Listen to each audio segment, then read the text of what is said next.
Pigs. And I think he's been raising Kunekune for a while. Tell us all about it. Morning, everyone. I'd like to start off this morning with just a quick word of scripture. The Lord will send a blessing on your barns and on everything you put your hand to. The Lord your God will bless you in the land. And that's from Deuteronomy chapter 28, verse 8. My name's Jeremy Clift. I've been raising Kunekunes for about 3 years, so not very long. This is Bill Garlow. He's from around Dayton. He's been raising Kunekunes for how long? 10 years. So that's good. I have a little 5-acre farm. It's where Licking, Coshocton, and Muskingum counties kind of all come together. So if you're familiar with that, is kind of where we're located. It's called Wakatomica Homestead, is what we named our homestead because it's on the banks of the Wakatomica Creek. How many people, a show of hands, how many is currently raising pigs right now? How many of you guys pasture your pigs? Oh, good. How many has Kunekunes? All right, so we got some good. So the first question of the morning is, what do you call a pig that knows karate? Pork chop. If you think that joke's bad, I got a lot of other bad ones coming up. The brief history of Kunekune pigs. They're a pig from New Zealand. They were developed by the native Maori tribe. It's thought to have descended from established Asian and European hogs that arrived in New Zealand in the early 1800s. And the whalers that was around New Zealand actually traded with the Maori people. They traded pigs, and that's where they think the breed originated from. By the 1980s, only 50 pigs remained. So there was only 50 of these pigs that really was around. They was almost on the brink of extinction. And those remaining pigs were brought to the UK, and a breed society was formed in '93. And the first Kunekunes came to the US in '93. And there's 2 active herd books. So they've only been in this country for really 29 years. So they're a pretty new breed.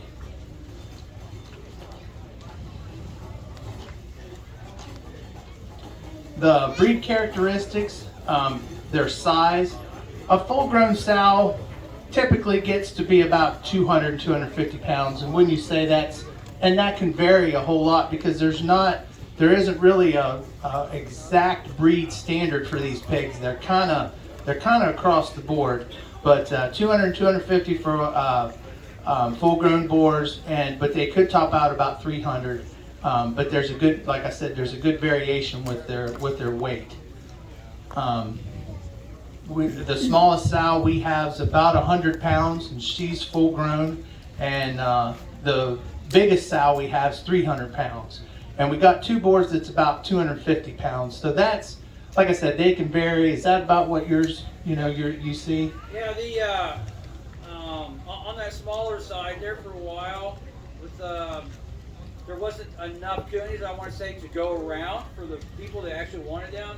So unfortunately, people were selling everything as a quality breeder. And so here in the United States, we like to make everything all our own. And we have downsized them a little bit, but we've also upsized them.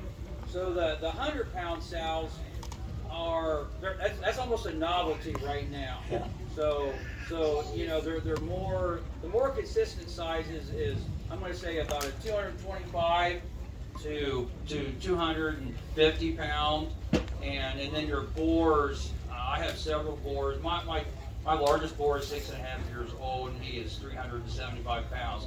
That's done on a scale, so he's actually been scaled that weight. What you will see with boars, though, is they do look a lot larger. Anybody who has a Berkshire, Hampshire, Yorkshire boar on the farm, at 5-6 years of age, they do get horse shields. So there are still some similarities. So they look a lot larger than what they are, but it's because of that horse shield. But that's kind of the average size. Yeah. This is a pig that has wattles. A lot of people ask, what are those things hanging off their chin? Those are wattles, and in the Maori language of the native from New Zealand, they call them piri-piris, and I guess that means wattles, I'm not sure. And in the AKKPS, which is the American Kunekune Pig Society, in that herd book, you have to have 2 wattles to for them to be registered.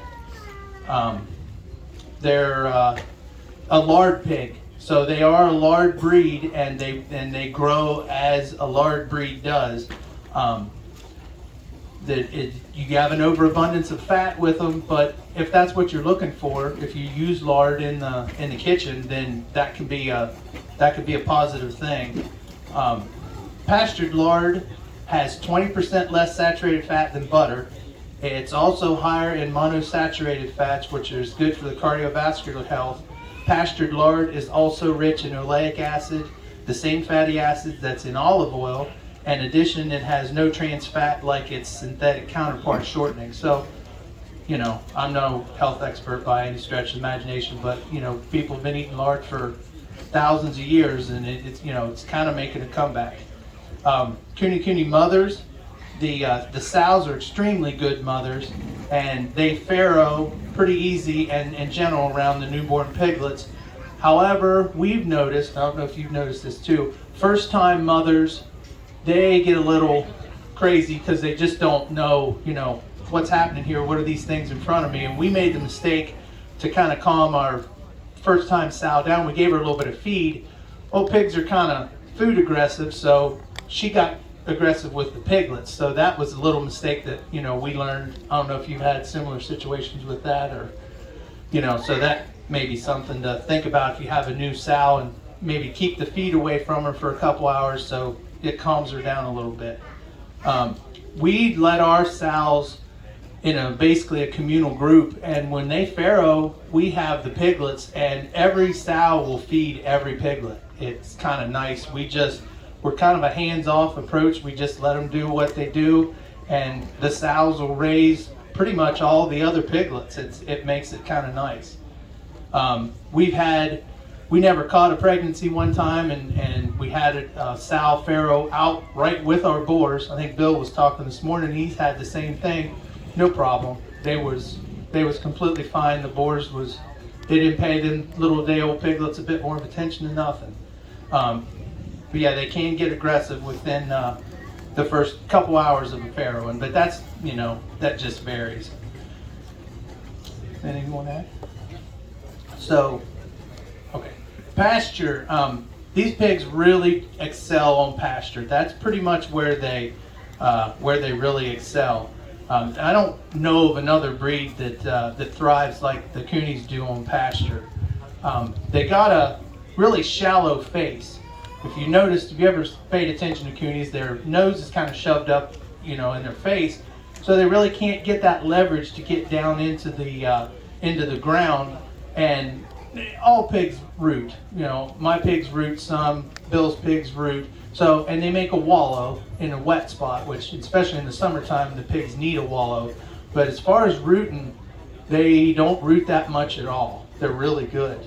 Yeah, I'll add to that. So I saw the hands of people who probably have Berkshires, Poland China, and so on. When we say root with the Coney breed, it's even less rooting than with Ossebo or Guinea Hogs or Mulefoots. Those still tend to root more commercial breed style. The Coonies, I call it more snuffling, if you want to look at that. So what they're after, if you do turn them out on a new pasture, if you have softer ground, or if you have a lot of grubs or things like that in that pasture area, they don't necessarily like the worms as much as the grubs. And what I've seen with mine and others with pasture rotation is you turn them out on a pasture while the goats and the cattle and stuff, they're just going to eat the tops. The pigs are going to go down a little bit. And these Coonies only dig down about 1 to 2 inches at that. And that is what they're after. They're after the grubs. So you give them time in that pasture, you rotate them to the next. Let's say that pasture has 1 to 3 months to recoup, whatever the time frame is, maybe several weeks. You rotate them back through, they're probably not going to root there again because they've removed all the grubs for you. So removing the grubs does give you a lot better pasture. You know, it's a quicker turnaround. It's not like the farm pig. I have a Berkshire sow, and I think she was, I mean, you know, her and some other Hampshires that I had, They dug a pond. When I say a pond, they dug 5 foot deep, 4 feet wide, and about 18 feet long trench because it was right in a wet spot in the woods. So a Cooney's not going to do that for you. But they will do clean up some pasture area if you put them out in the woods. They'll clean up some things like that. Coonies are really docile. They're a really docile breed. They've got a really relaxed attitude, and they're pretty good around small children. I've been talking to some people here this morning that's had Coonies, and one woman I talked to said she had a pet boar, and he just flops down and gets belly rubs. They're almost like dogs sometimes. They're really a friendly breed. They don't test fences. I keep my pigs in with woven wire field fence, and I do have a hot wire that goes around the bottom, and that was just to keep some piglets in that was getting out onto the neighbor's property, but it's been off for 6 months. They don't test the fences. Once they kind of establish their boundaries, they're pretty much good to go. Is that what you keep yours in with the woven wire field fence? Yeah. Yep. In fact, they're so good with fences. I've got a chicken house door for the run that's just 2x4s and chicken wire, and them pigs could push through that at any time they want to. They've never tested that, and you know the pigs are curious. I'm sure they'd like to see what's in that chicken run, but they never mess with it. And they will wallow. You know, they're still a pig, so especially in the heat of the summer, you know, if you've got pasture, you want to have some place for them to wallow. The yield, because they're a large type hog, the muscle yield, it won't be the same as a commercial hog. But the meat from a Kunekune, I think, is about as best tasting that there is. And the meat itself can be about as red as beef if you raise it on pasture where they're getting the good nutrients from the ground. And that all depends on diet and everything else. And they call pork the other white meat, but really it's not supposed to be white. It's supposed to have some color from it, but commercial pigs never get into the ground, and they're fed a specific diet that doesn't make their meat red. Coonies are slow growing. This is often looked upon as a negative trait, but you know, slow food tastes better, I think, and they're much more flavorful than their commercial counterparts. We butcher our own at the homestead there, and it's a really good yield of the meat. They're easy to process because of their small size. You don't have to have big equipment. If you raise your hogs and they're smaller, they're easier to take care of, and they're easier to butcher. If you need more than what one will yield, then you just raise 2. They're really good for land clearing. They're an excellent for overgrown pastures and woodlots especially. And my thinking is, why waste your time and gas if clearing pasture if you can turn that into pork and there do your job for themselves. They're a good charcuterie pig. If you want to process your homestead raised pig into something more than just your standard cuts. These guys that's coming up after me, Doug and Andy from Hand Hewn Farm, they'll really get into the curing of them like the old world style, so you'll really want to stick around for them. That's pretty much what I got on the Coonies. I'd kind of like to switch gears now to just pigs on pasture in general. And I want to tell you a story about my uncle. He lives down in Noble County, and on the 5th month of the year he pastures his pigs. It's mayhem. It was a joke.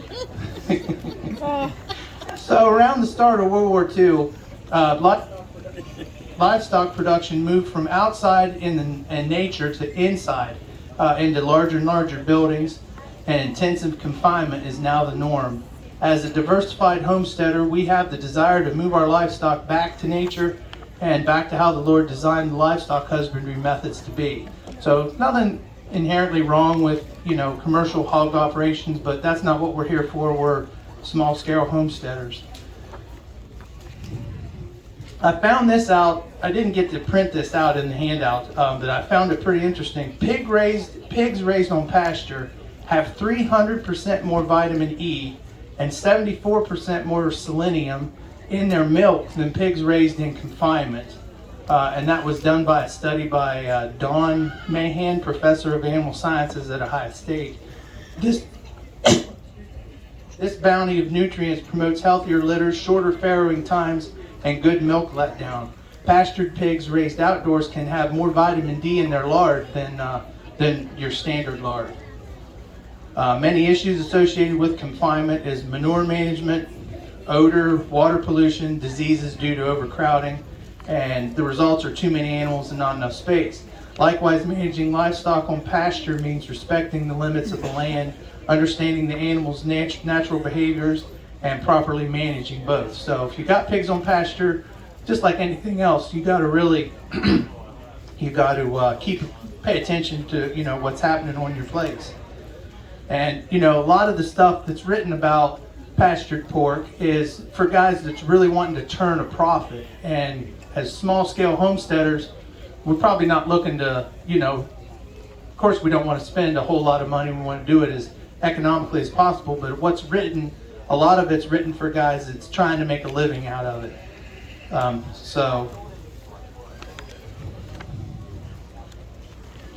Pigs have a natural tendency to root a fence line. So the resulting berms, which the pigs can build up, can be advantageous if you direct your fences, especially, we use the, do you use the Pig Quick fence from Premier One? I have used The pig netting, and so that stuff's pretty easy to move. And if you wanted to manage your pigs, to let them do some work for you, if you wanted a berm to hold back some runoff, you can kind of run your fences and they'll naturally root along those fences, especially electric, and you can make them do a little bit of work for you, which is kind of nice. The presence of denuded and compacted areas is one initial indicator that your pasture management approach needs adjusted. So it's like pasturing anything else. If you see the land, pretty bare, and you maybe need to rethink your stocking, how much pigs are on the pasture, and adjust it. So pigs consuming more of the natural forages on the pasture will lessen the amount of nutrients introduced on the homestead by way of grain feed, thus reducing the nutrient load on the soil. I've seen that when I was researching for this, and I thought it was kind of interesting. About 4 or 5 years old, black hat, green shirt, gray pants. The parents of the child that flees from. Okay. So they're thinking on that, which is kind of neat if you think about it. The more grain you put on your pasture for your feeding your pig, that's more nutrients that you're introducing into your pasture. So the more nutrients the pigs are consuming from the pasture, that should, in theory, reduce your nutrient load because you're just not giving them as much of the grain. They're getting more of their nutrients from the pasture. So I thought that was kind of neat. Pigs aren't ruminants, and they can't utilize the fiber and forages as cows and sheep can. But when pigs are pastured, biological changes occurs in the gastrointestinal system of the pig, including changes in the microbial population and enzyme levels. And this changes the fiber, this makes the fiber nutrients more digestible. So the longer a pig is on pasture, in its gastrointestinal system, it adapts, I guess for lack of a better term, and they can utilize more of that pasture than they can when they were very first put on the pasture. And you're always going to have to supplement, unless you had the best pasture in the world for pigs, you're probably still going to have to supplement it with some grain. No breed of pigs can thrive on pure open pasture alone. In almost every situation, you're going to have to feed a ration to keep everything healthy. So, lots of local feed mills offer pretty good non-GMO pig feed, but I haven't really looked for it, but I haven't seen a lot of organic feed around here. Does anybody know that we're a local feed mill that has organic pig feed? I feed a non-GMO from New Bedford over here. It's a really good pig mixture, but I've never really seen organic, so I don't think that's that would be too easy to get around here. Do you have any organic feed out your way or no? No. He gave up, he couldn't feed it. Yeah. Yeah, even if you could find it, I bet you probably couldn't afford it. Older sows are able to get more of their nutritional benefit from forages. About 50% of the daily nutrient requirements.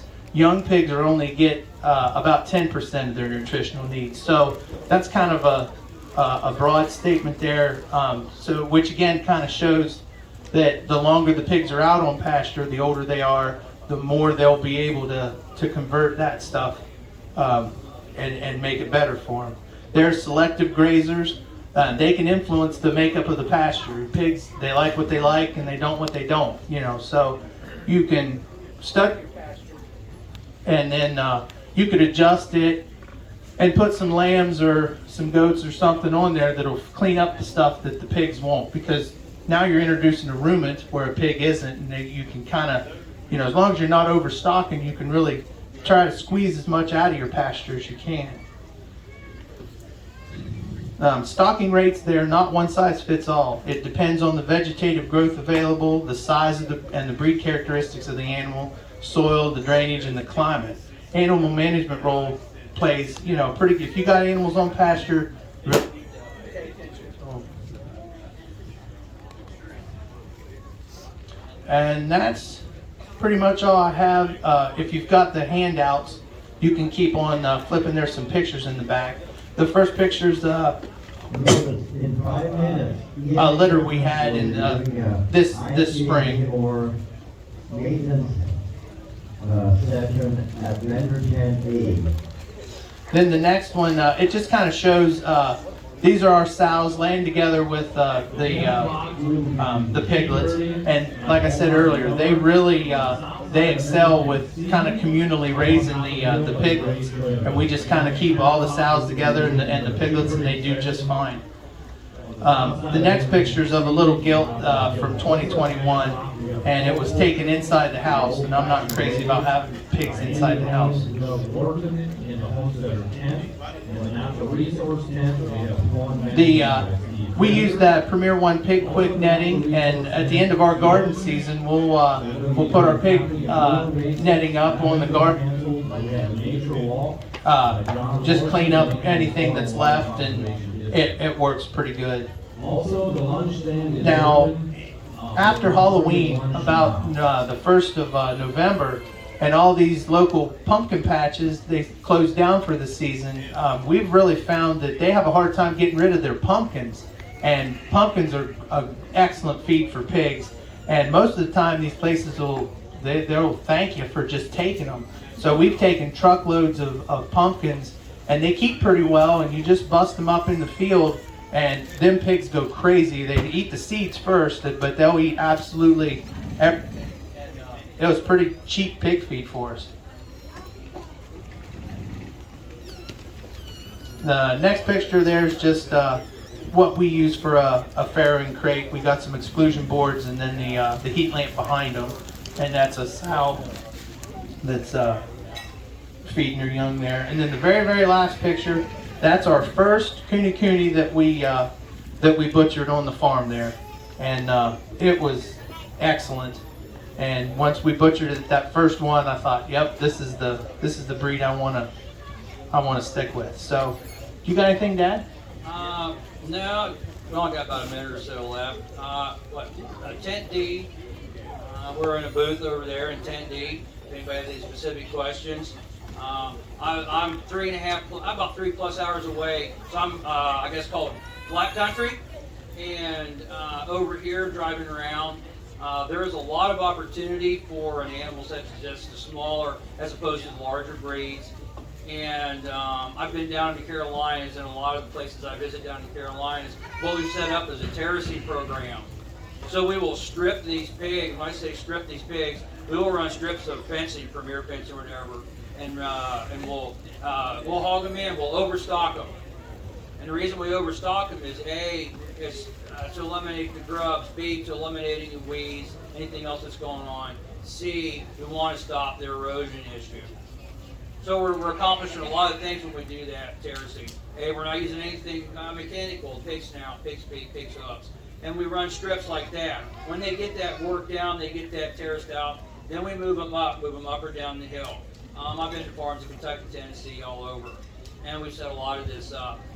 You can actually, if you want to start at the top of a slight slope and you want to roll that down to where you have a nice level area, I've seen gentlemen do that with the Coonies, a lot more with the farm pigs, and we have actually strip farming now on the hillside. So instead of farming like this, now he's got a strip that's somewhat flat. So that's just some of the things you can do. Clearing out the, I know everybody's worried about stock density. If you're growing them, that's what you're worried about. If you're wanting to clear an area, that's why we call them hogs, old school talk, hog them down. So overstock them to a point, they will, what they don't eat, they will stomp it in the ground or they will root up. I do have an area of an old hay field. We've tried, and Jeremy and I were talking about that earlier. It's got thistles in it.